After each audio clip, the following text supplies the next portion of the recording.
Señor, esta mañana te pedimos, Señor, que tú puedas glorificar tu nombre, que tú puedas transformar nuestras vidas, Señor.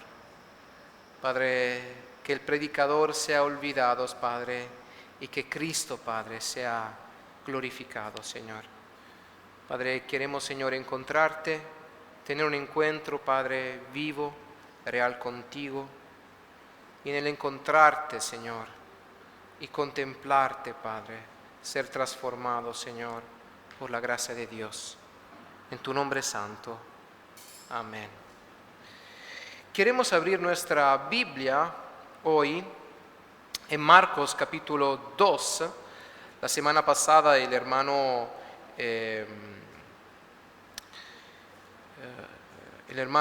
Josh empezó Marcos capítulo 2, versículo del 13 hasta el 13 hasta el 17, y hoy queremos leer de vuelta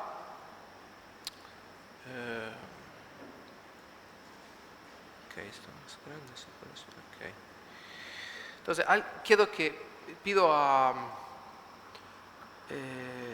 Miqueas de leer Marcos 2 del versículo 13 hasta el versículo 22.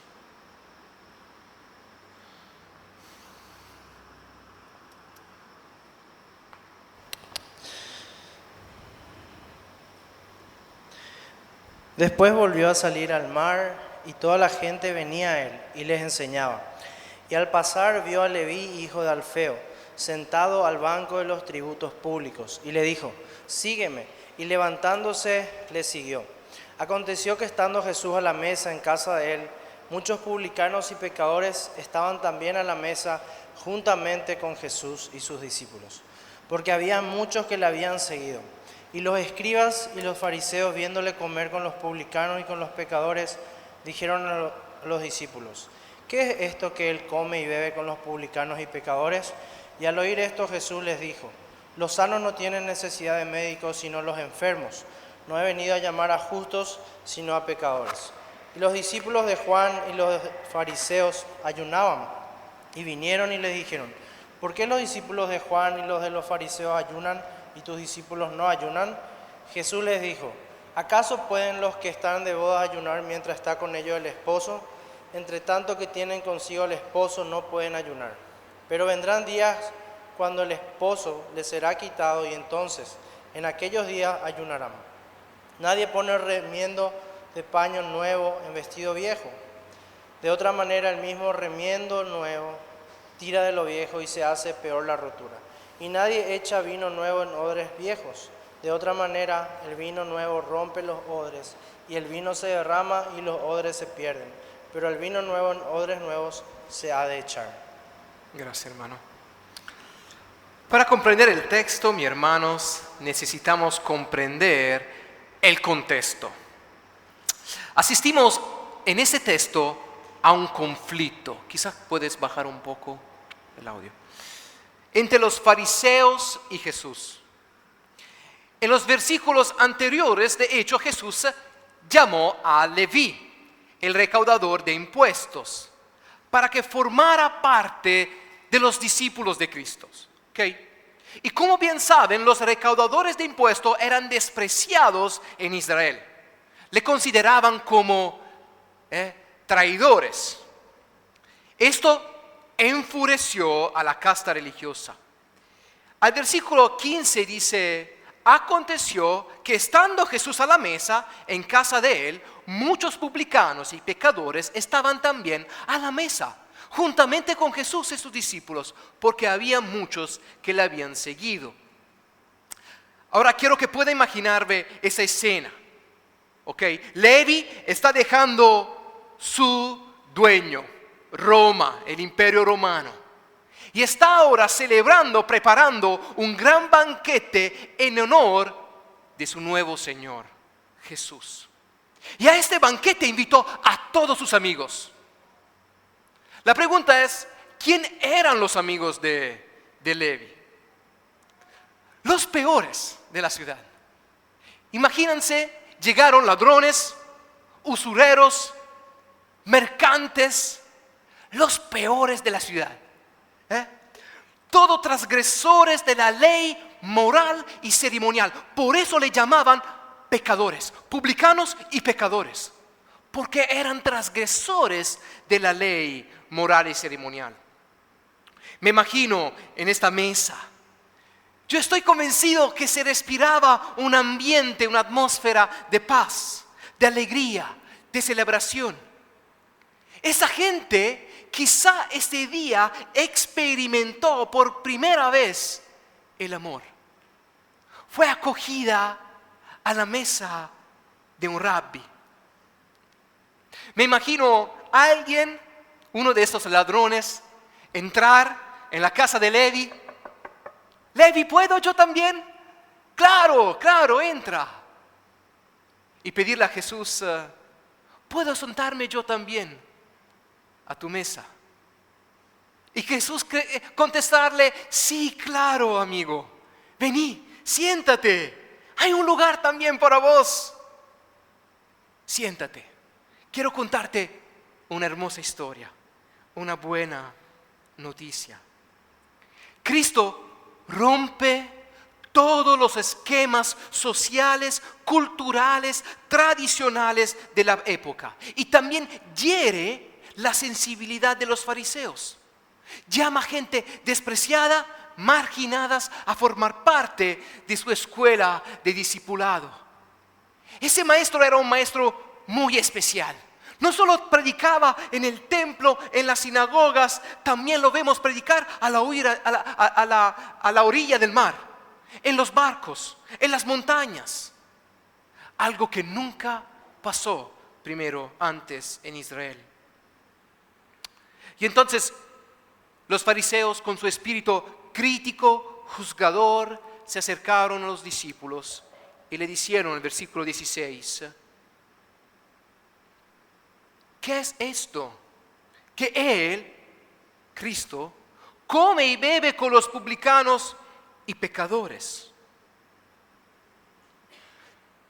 Debes saber que en la cultura de Oriente Medio, comer con alguien era el comienzo de una amistad.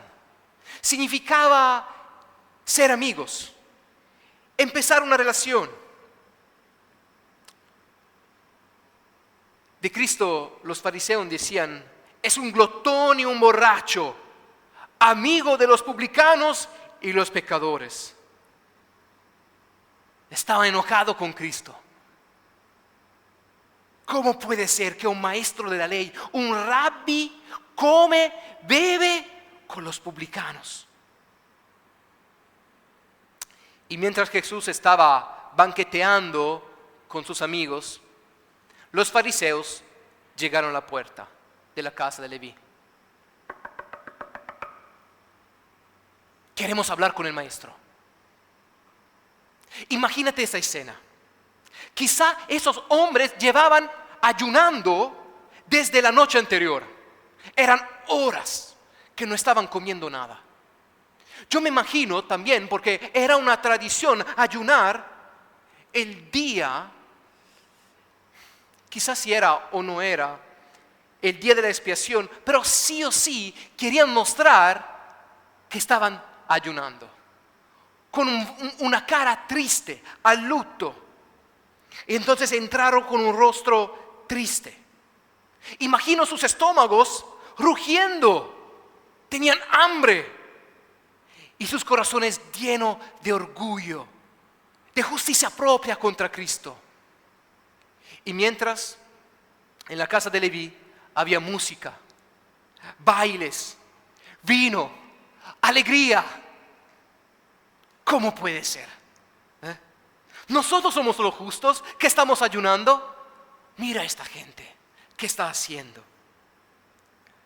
Su justificación, hermanos, la justificación de los fariseos, no se basaba en la fe, en la gracia de Dios manifestada en el sacrificio expiatorio ofrecido una vez al año por sus pecados, sino su justificación, su sentido de justicia, de salvación, se basaba en la observancia de la ley mosaica, en ese caso el ayuno. Entonces, hermanos, no era por la fe, era por las obras. Su identidad, su valor se basaba en su dura disciplina religiosa, en obedecer a la ley de Dios.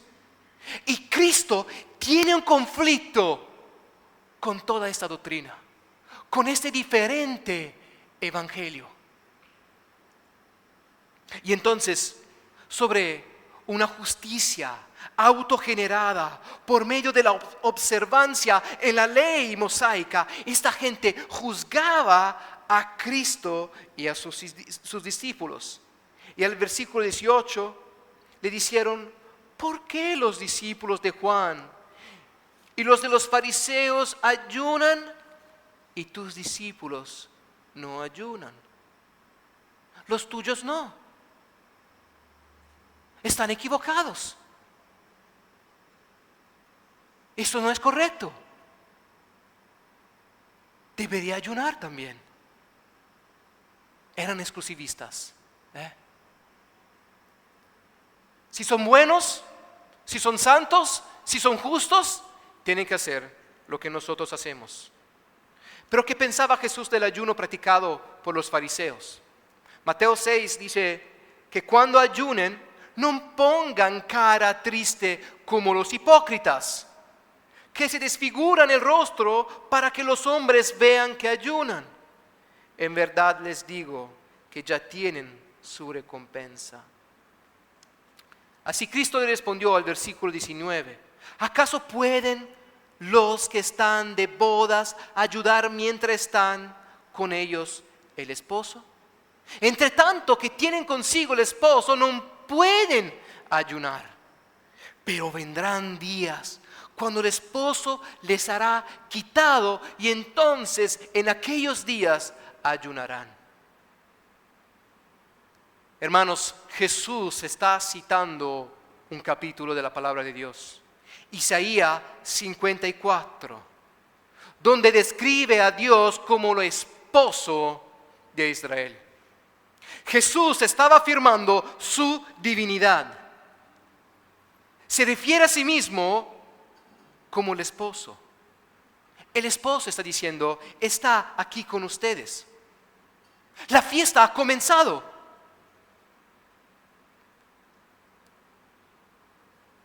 Hay que celebrar.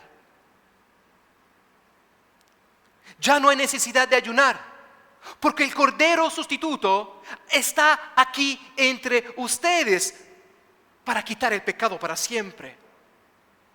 Quiero que vean el contraste. La gente que estaba en la casa de Leví y esa gente que estaba afuera de la casa de Leví. Quien saborea la gracia de Dios se regocija. Hay gozo en esta casa porque hay Cristo en la casa. Porque cuando hay evangelio, hay fiesta. Sé a qué estás pensando. A una publicidad, no sé, es vieja. Había una publicidad del Martini italiano. Donde hay Martini hay fiesta.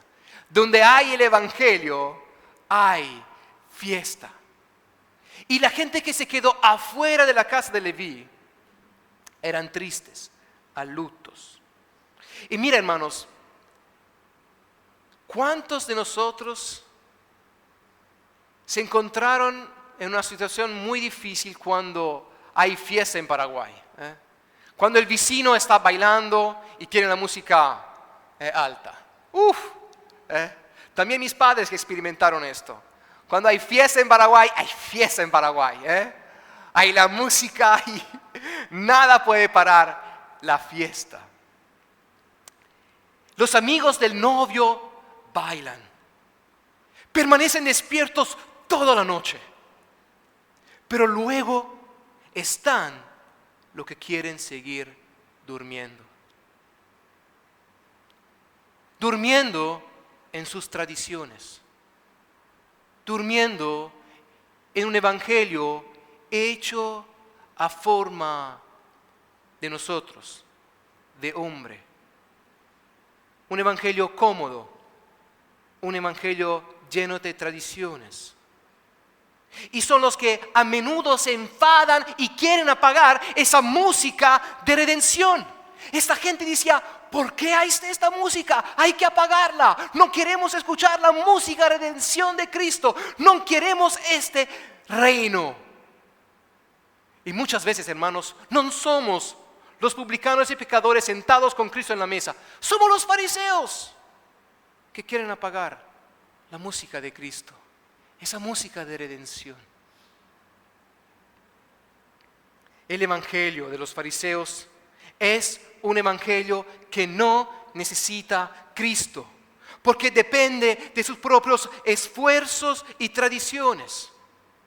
Hay una linda frase de un predicador inglés, murió hace tiempo, Martin Lloyd-Jones, dijo: el mayor enemigo del evangelio no es el pecado manifiesto, sino la religión que pone al hombre y a sus obras en el lugar de Cristo. En el momento en que añaden algo a la fe como necesario para la salvación, han destruido completamente el evangelio de Cristo Jesús. ¡Wow! No hay nada que añadir.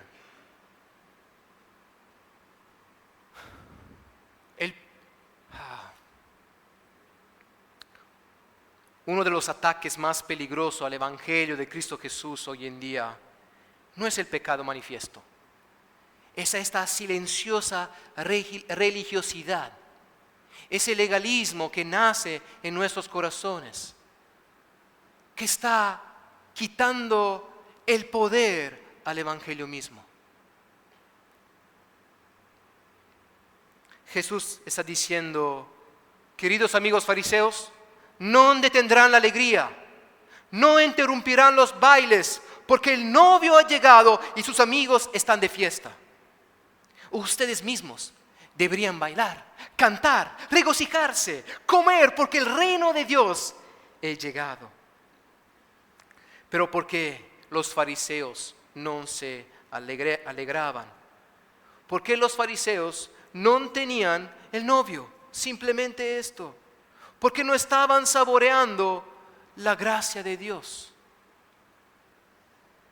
Por eso hace falta recordarnos el evangelio de la gracia en nuestros corazones, como estamos diciendo esta mañana en el discipulado todos los días. Lindo, tuve una conversación con Renzo esa semana, y Renzo me dijo algo muy interesante. Me dijo: aunque nací de nuevo hace poco, un año, veo como mi corazón tan pronto se vuelve el corazón de un fariseo. Si un recién nacido en Cristo tiene la libertad de decir: mira, por naturaleza vuelvo a ser un hijo mayor, a actuar como fariseos, ¿cuántos nosotros, hermanos, que estamos caminando hace mucho tiempo con Cristo, empezamos a confiar en algo aparte de Cristo? Que sea mis tradiciones, mi moralismo cristiano, que sea mi devoción con Cristo, que sea mi teología, sea lo que sea, mi dinero, mi prosperidad. Yo puedo sustituir Cristo con cualquier otra cosa, y todo nace de un corazón que busca en otra cosa la esperanza de su salvación. Los fariseos ayunaban, oraban, pero eran ciegos para reconocer a Cristo. Vino a mi mente Hebreos 12:15, cuando dice: asegúrense de que nadie quede fuera de la gracia de Dios, de que ninguna raíz amarga brote y cause dificultades y corrompa a muchos. Tenemos un compromiso, hermanos, entre nosotros, recordarnos la gracia de Dios, confrontarnos con amor y gracia y con verdad, para que podamos todos juntos crecer en arrepentimiento y fe y ser transformados por la gracia de Dios. El compromiso que hay entre los dos ancianos de esta iglesia, entre mí y Oscar, es esencialmente recordarnos el evangelio, lo uno al otro, en cada etapa de la vida. asegúrense de que nadie quede fuera de la gracia de Dios, pero sigue después. Porque hermanos, la amargura es contagiosa. La hipocresía es destructiva. Y también dice Efesios capítulo 4 que entristece al Espíritu Santo y que corrompe la comunión de los santos. Gossiping, gossip. ¿Cómo se dice gossip? Chisme, amargura, expectativas. Cuando miramos algo que puede satisfacer nuestra fe aparte de Cristo, cuando estamos reponiendo nuestras expectativas y esperanzas en algo diferente, que sea también la iglesia o los hermanos, o de cómo debería ser la alabanza, nos estamos alejando de la gracia de Dios, de lo único suficiente que es Cristo para cambiar nuestros corazones, hermanos. No hay nada que puede cambiar el corazón de Giacomo Sardone sino Cristo Jesús, el Evangelio de Cristo Jesús, el poder de Cristo de Jesús, por medio del Espíritu Santo y por medio de la comunidad. Hermanos, necesito el Evangelio cada día en mi vida. Necesito que ustedes me recuerden el Evangelio. Esta semana estaba considerando que personalmente mi objetivo por ese 2026 es regocijarme en esa mesa con Jesús. Quiero celebrar, hermanos, lo que Cristo está haciendo en mí y a mi alrededor. Timothy Keller, en el libro Dios Pródigo, suele decir que muchas veces, lastimosamente, nuestras iglesias evangélicas son llenas de hermanos mayores. Y los hermanos menores, los rebeldes, los que necesitan la gracia, están saliendo.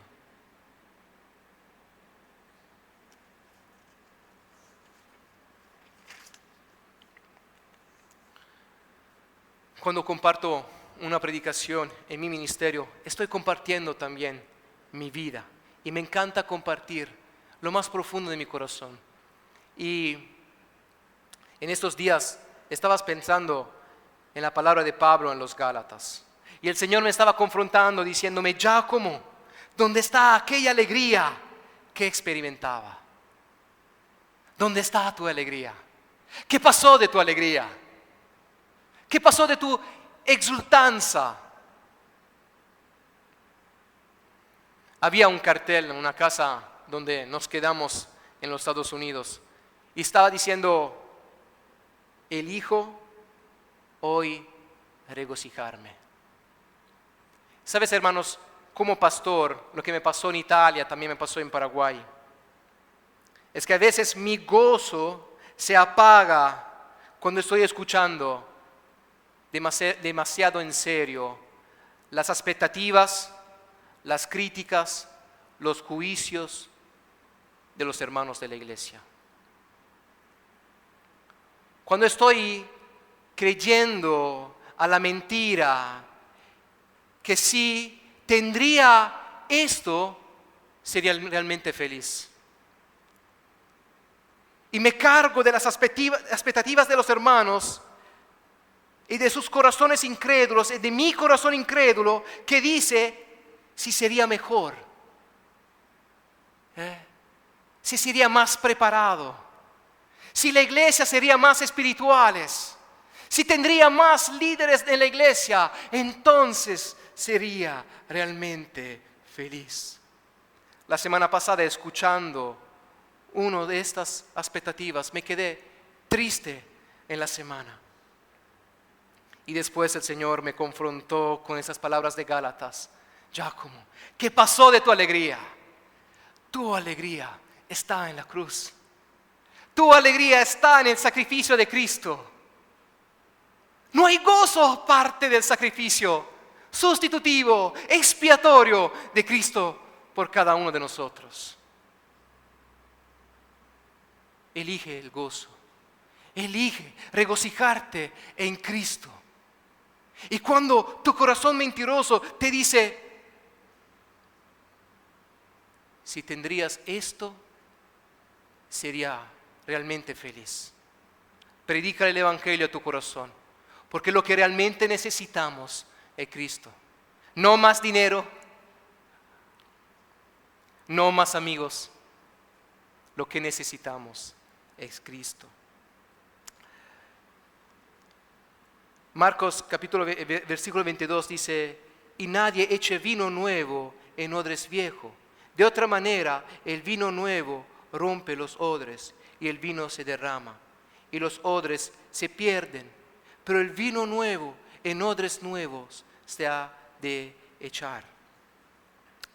Deben saber que la vid crecía en toda parte de Israel. Era una planta muy importante para el pueblo. La uva se podía comer, secar y transformar en vino. El vino era una bebida muy preciada. El agua solía estar contaminada y a menudo el vino era mucho más seguro. El vino también se utilizaba para desinfectar heridas y también desempeñaba un papel central en muchas fiestas en Israel. Para nosotros, hermanos, el vino es un producto acabado, un poco como esa botella, ¿ok? Que se encuentra ahí adentro. Pero en su época la uva se cosechaba con las manos, se prensaba con los pies y luego el mosto, el jugo de uva, se fermentaba en grandes recipientes. Finalmente, el producto se transfería a odres de piel de cabra, muy parecido a esto.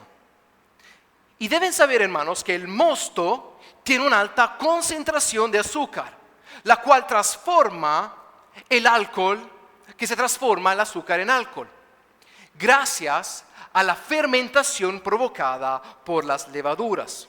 ¿Y sabes qué produce la fermentación del azúcar en alcohol? Produce ¿qué? Un gas que es la CO2. Cuando el vino se trasvasaba a los odres de piel, la fermentación continuaba. Pero por eso Jesús decía que se utilizaba odres nuevos. ¿Por qué? Porque el odre nuevo era un odre flexible, se expandía. El vino forzaba cada rincón de la bolsa, estirándola al máximo y dándole una nueva forma. Un odre viejo ya no tenía esa flexibilidad. Habría explotado bajo la presión del gas y el vino se habría perdido. En cambio, un odre nuevo se remodelaba completamente, y como esto, bajo la fuerza del vino en fermentación, tomaba otra forma.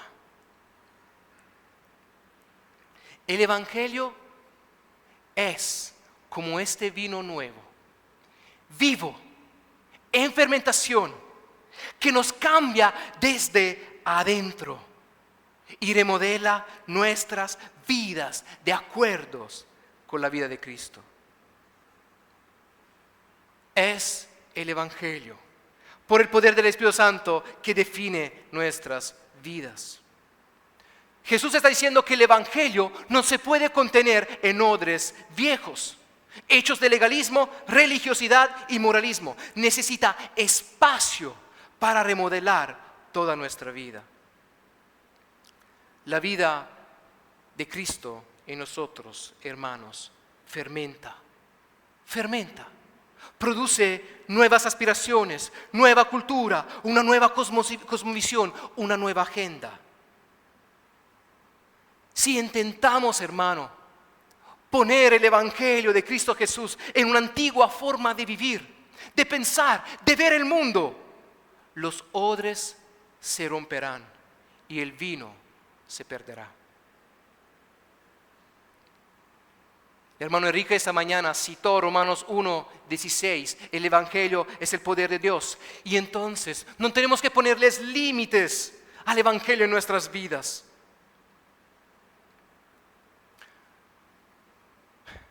No podemos, hermanos, agregar el Evangelio a nuestras ideologías, costumbres, cosmovisión, planes, y ahí añadirle a Cristo, no funcionas. Los odres viejos hay que explotarse por el poder del Evangelio. Jesús estaba hablando de una nueva regeneración, de un nuevo nacimiento. El cristianismo no es mejora. El Evangelio es: sea transformado por el poder del Espíritu. El Evangelio significa destruir para reconstruir. No hay que adaptar el Evangelio a nuestra vida. Hay que adaptar. No hay que adaptar el Evangelio a nuestra vida, sino adaptar nuestra vida a la verdad del Evangelio. Cristo dice: no solo necesitamos vino nuevo, necesitamos vasijas nuevas. Jesús está diciendo que no es un problema de comportamiento, es un problema de corazón. El profeta Ezequiel en el capítulo 36 habla de esa transformación del corazón. Y entonces los fariseos, cuando estaban escuchando a Jesús, sabían de qué estaba hablando. Era claro para él. 2 Corintios 5, 17 dice: por lo tanto, si alguno está en Cristo, es una nueva criatura. Las cosas viejas pasaron, y aquí todas son hechas nuevas. No nuevas enseñanzas, no nuevas conductas, sino nuevos corazones. Y hermanos, tenemos esta mañana la oportunidad de sentarnos al trono de la gracia de Dios y confesar que no somos los odres que Dios había planeado que fuéramos por la eternidad, desde la eternidad.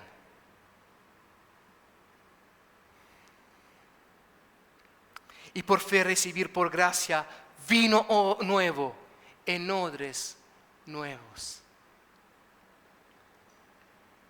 Hermanos, que el Evangelio, dejamos que el Evangelio fermente la vida de Cristo dentro de nosotros y nos transformes en los odres que Dios había planeado desde la eternidad. Quiero terminar con un versículo que se encuentra en Apocalipsis 19:9.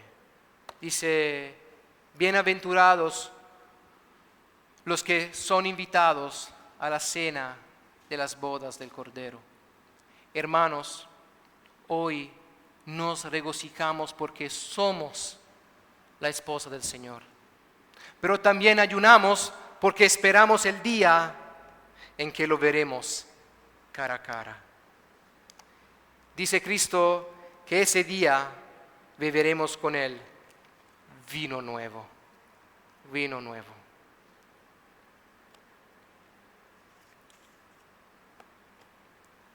Que el Evangelio de Cristo Jesús tenga el poder en nuestras vidas para cambiarnos, transformarnos desde adentro hacia afuera. Que esta mañana, antes de acercarnos al pan y el vino, y sabes, hermanos, estaba considerando Corintios cuando el capítulo 11, Pablo estaba hablando de que muchos también morían adentro de la iglesia, se quedaban enfermos porque no estaban discerniendo el cuerpo de Cristo.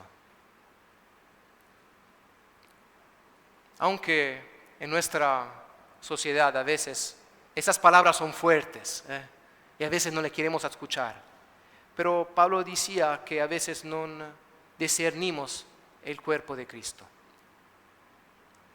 Discernir el cuerpo de Cristo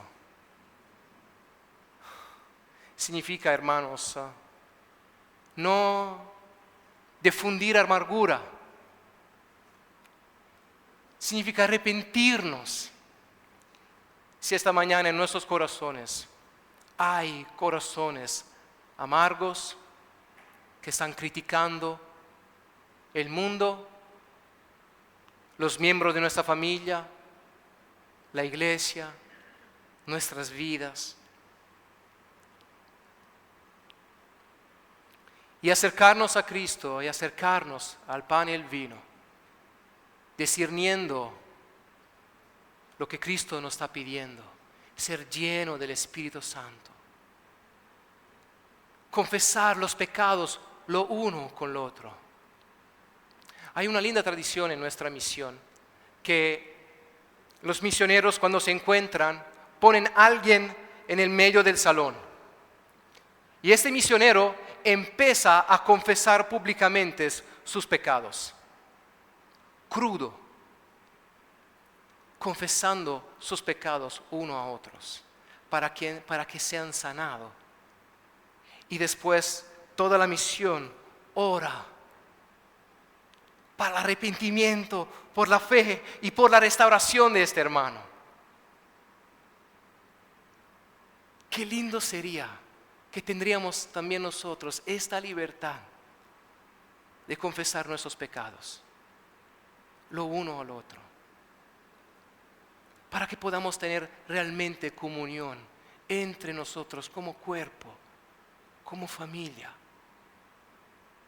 cimentados en la sola justicia de Cristo, donde la justificación por la fe es lo indispensable para cada uno, donde nos acercamos el uno al otro con nuestra justicia, con nuestro orgullo, con nuestra justicia autogenerada por nuestra devoción y tradiciones, sino solo descansando en la sola justicia de Cristo. Y lo vimos todo el año pasado con Gálatas. Ese es un tiempo, hermanos, donde podemos arrepentirnos públicamente de nuestros pecados. Ahora le pido, con quien tienes al lado, de tomarte un tiempo y donde públicamente, bíblicamente, podemos confesar nuestros pecados.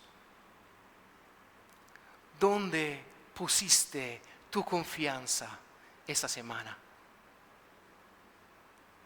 ¿Qué engaño? ¿A qué engaño tú estás creyendo? ¿A qué mentira del enemigo y de tu corazón incrédulo estás creyendo? Aparte de Cristo. ¿Dónde estás confiando tu alegría? Y después como cuerpo, en oración, podamos confiar en la sola justicia de Cristo. Y recordarnos que no hay gozo, no hay satisfacción, no hay verdad aparte de Cristo Jesús.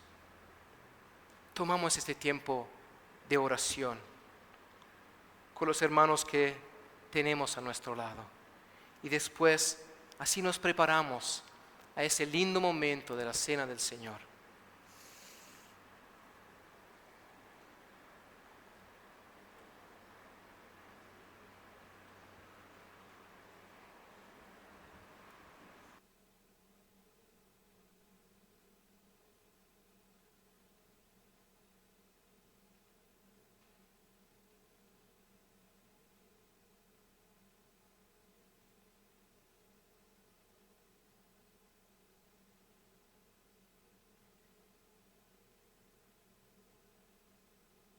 Si afirmamos que no tenemos pecado, nos engañamos a nosotros mismos y la verdad no está en nosotros. Si confesamos nuestros pecados, Dios, que es fiel y justo, nos los perdonará y nos limpiará de toda maldad. Si afirmamos que no hemos pecado, lo hacemos pasar por mentiroso y su palabra no está en nosotros.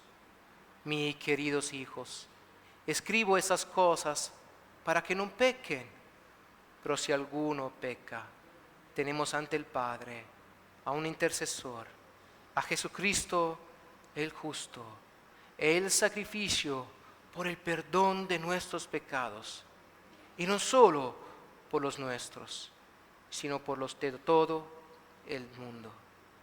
Padre, Perdona, Señor, nuestros pecados, Padre. Confesamos, Señor, públicamente, Padre. Queremos, Señor, que tú puedas alumbrar con la luz del Evangelio nuestros corazones, Padre. Personalmente, Padre, te pido perdón, Señor, porque perdí mi gozo cuando encontré, Señor, en alguien más, en algo más, Padre, en la aprobación, Padre, mi verdadero gozo, mi verdadera salvación, Padre. Y Padre, gracias, Señor, porque, oh Padre, puedo confesar, Señor, arrepentirme de mi pecado, Señor, volver a ti, Señor, Padre, acercarme a ti, y tú te acercas a mí, Padre. Puedo limpiar, Padre, esta mañana mis manos, Señor, sucias, Señor, para que sean limpias, Padre, por medio del Espíritu Santo, Padre. Gracias, Señor, porque tú has proveído, Padre, el justo, Padre, quien no pecó, que se sacrificó como sacrificio, Padre, propiciatorio, Padre, por cada uno de nosotros, para que nosotros somos, Padre, perdonado, lavado, Padre, redimido y de vuelta restaurado, Padre. Yo te pido, Señor, de restaurar, Padre, nuestras vidas, Señor, y también nuestras familias, Padre. Padre, cuánto pecado, Señor, en nuestras casas, Padre, no son, Padre, puesto a la luz del Evangelio, no son, Padre, confesados públicamente, por el cual nos arrepentimos, Padre. Y, Padre, no solo no nos arrepentimos, no creemos, Señor, que tú eres suficiente, Padre, para sanar, Padre, para perdonar. Yo te pido, Señor, que tú puedas, Padre, dar vida, Padre, a un movimiento, Señor, de arrepentimiento y fe en nuestra iglesia. Que podamos ser, Padre, reconocidos, Padre, como gente que se regocija en la sola justicia de Cristo Jesús, Padre.